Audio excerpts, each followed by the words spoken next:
Hey guys, the election is coming up. It's not far away now, September 23rd. Make sure you get out and vote. If you haven't done so yet, you can enroll. It is not too late. And when you vote, you want to make an informed decision, right? You are picking who runs this country for the next 3 years. So we're hoping that these videos can help you out in making that decision. Please enjoy Andrew Urquhart talking to the leader of New Zealand First, Winston Peters. The Right Honourable Winston Peters, kia ora, thank you so much for joining us today. No problem. Thank you very much for inviting me. Now, you've been in politics perhaps longer than most in the House at the moment, starting off, of course, in 1979, what was the Hunua electorate. Different roles, different parties, different coalition partners and different electorates as well. Very much the survivor of Parliament in some ways.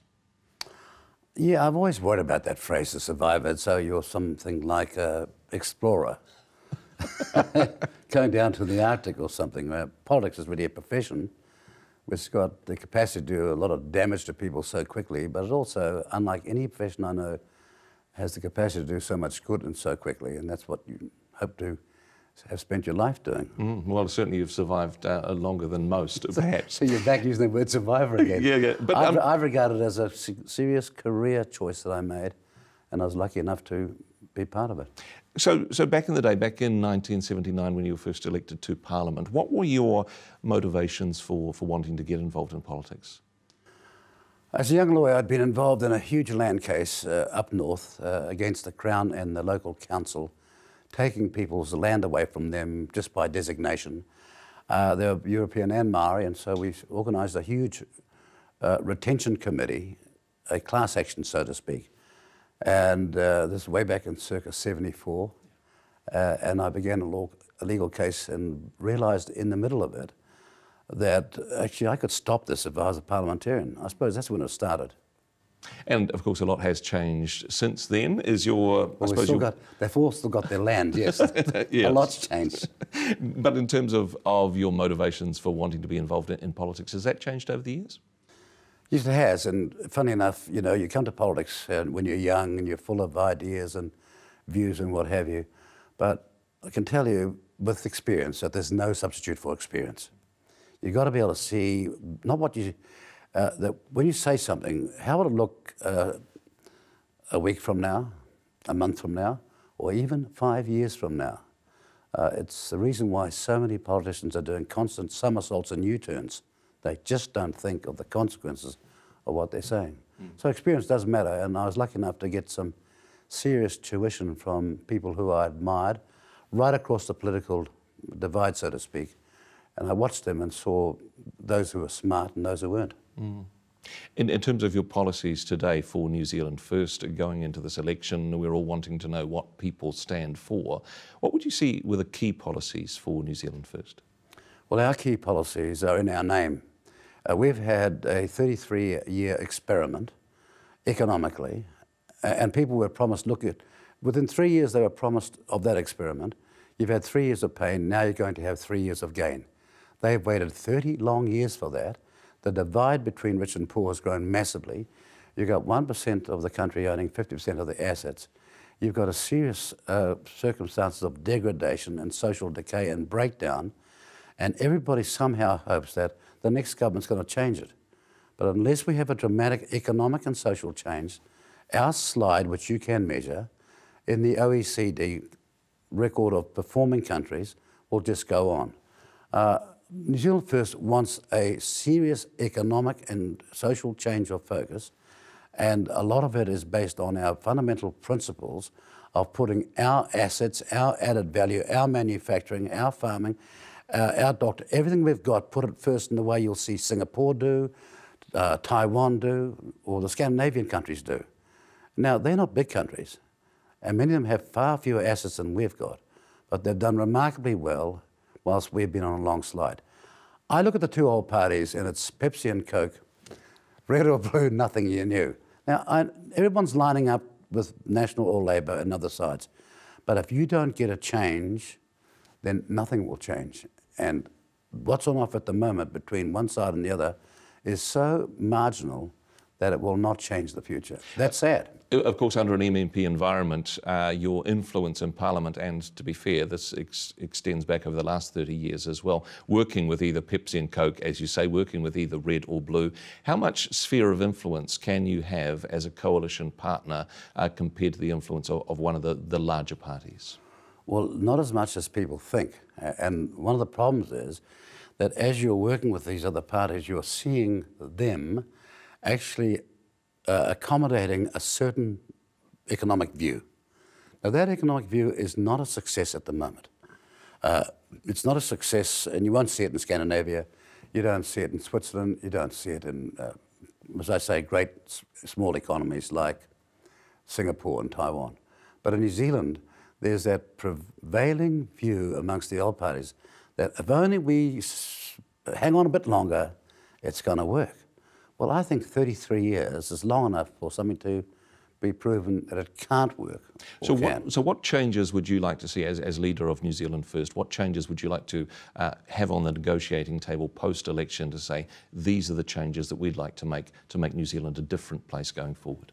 Well, first of all, you can't have manufacturing in decline, and you can't have exports against GDP in decline. I mean, these are alarming red flag issues. Unless you're going to be honest and address that, then none of us is going to get any wealthier. So I want to see a dramatic economic change so that we take our resources, maximise their value before they leave this country, and we get the top price for them. If we do that, then we'll be able to start paying our way, and we'll be enabled to keep the promises that right now are being thrown around like an eight-armed octopus. The National Party just announced $12 billion of expenditure in the space of 6 days. None of it is in the document released last week, setting out the budget. And then the other side, well, it seems money's no problem, excepting we're awash with debt. Every New Zealand man, woman and child owes $104,000. And when you ask me what is my position, do you remember who tried to have a referendum on compulsory savings? Oh, yes, yeah. Well, they voted me down, but they didn't vote away the problem. The same old parties that criticised me are standing there today, and the problem's got so much worse. I'm for manufacturing in this country. I'm for added value in this country. I'm against logs going off, football fields full from our ports with no added value for our economy whatsoever. In Canada, you can't do that. The local manufacturers, the wood processors, all the mills get the supply first, and then you can export.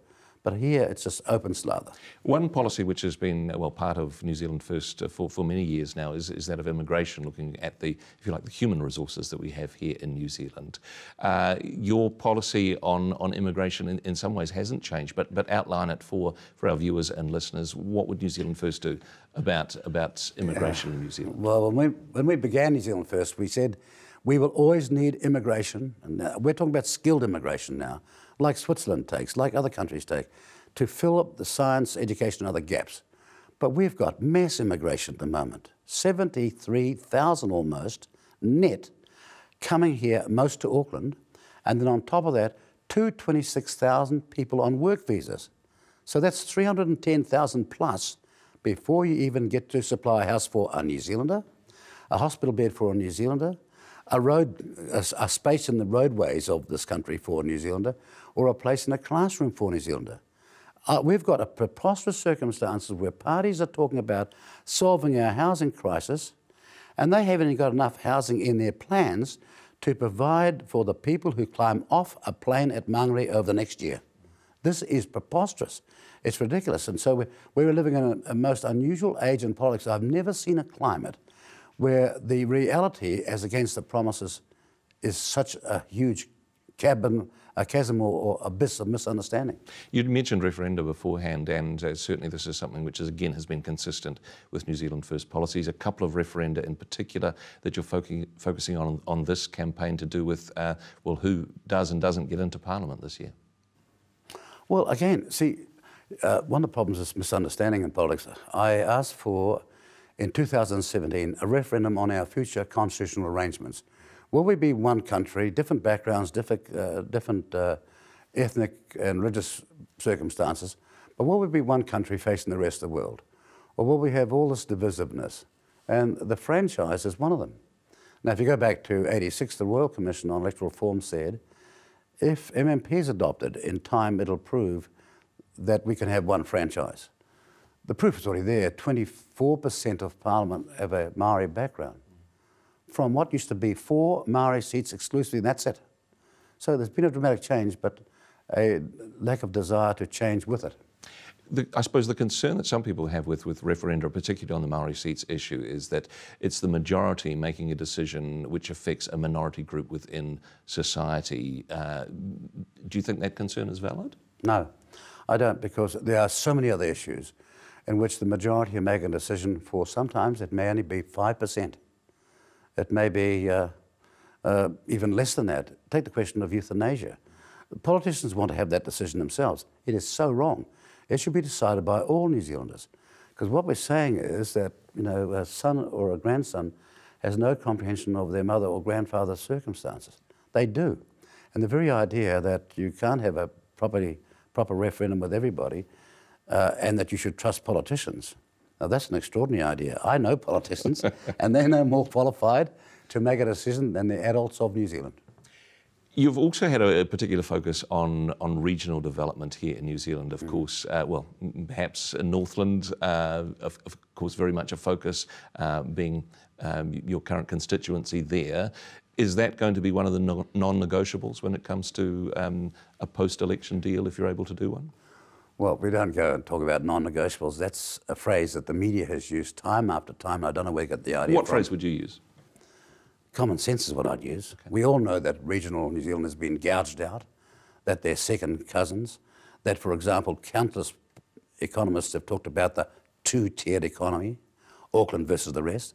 I mean, all the evidence is out there, and all I'm saying is there's one party who hears you that hasn't got a 10 ear, and we are concerned about regional development because out in the regions is created this country's great wealth, not in Auckland. Out in the regions creates our exports, and either we export or die. Now, sadly, we're not exporting as much as we are importing, and that's why we're going, and we're awash in debt at the moment. In terms of post-election deals, now you've certainly had the opportunity to work with both sides of the House in support under MMP previously. The landscape has changed a lot already during this election campaign. Are you more likely to work with Labour now that Andrew Little has gone? Is it more possible to work with Greens now that Materia is no longer there? Do the personalities involved in the parties influence your decision? Look, it depends where you come from, but I've never seen such a flight from reality as I'm witnessing now. However, it'll stabilise, perhaps in a matter of days, really. The second thing is, contrary to what the media say, New Zealand First is a seriously democratic party. I have never made these decisions. These decisions are made by the caucus with the full board of New Zealand First. That's the way it's always been.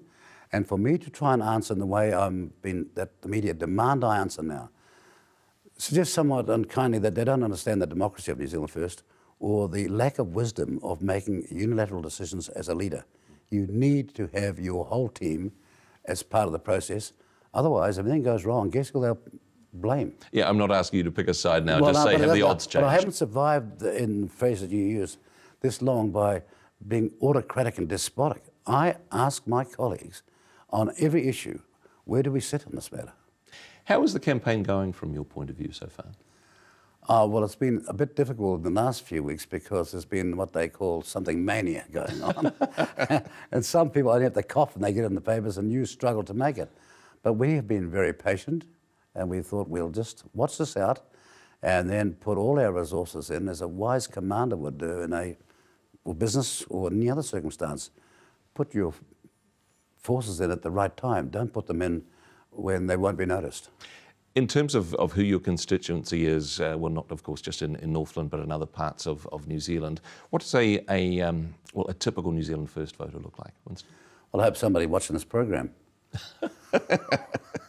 Well, yes, I do, because I've watched over the years who's been promoted on this program, election after election, and people here must have been seriously disappointed. Look at the voting record and tell me who they should trust in this campaign. Look at the voting record on social issues, on the evaluation of the rights of parents and good citizens in this country. Then tell me, who do you think you can trust on the record? In terms of yourself or of the party more generally? Self, the party's principles, everything we've ever stood for. Because you are the, if you like, the unchanging face of New Zealand First. There have been politicians that have come and gone. Perhaps your face itself may have changed over the years, but you wear it well. Don't worry, I'm not going to use the word survivor again. But in some ways, you are the heart and soul of the New Zealand First Party. The lineup may have changed, but as you say, those principles are the same as when you started New Zealand First?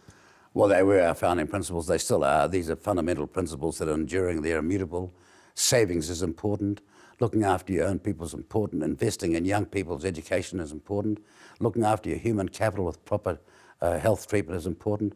Looking after older people who have paid the highest taxes this country's ever seen and worked sometimes 50 years is a fair go.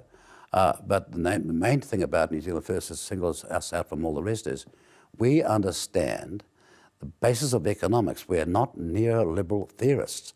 We're not sort of right-wing extremists. We know that this country was once in the top 2 or 3 in the world. And what took us there in that age, and that was modern, is what will take us there again. Relying upon our resources, relying on our people, getting our productivity massively up.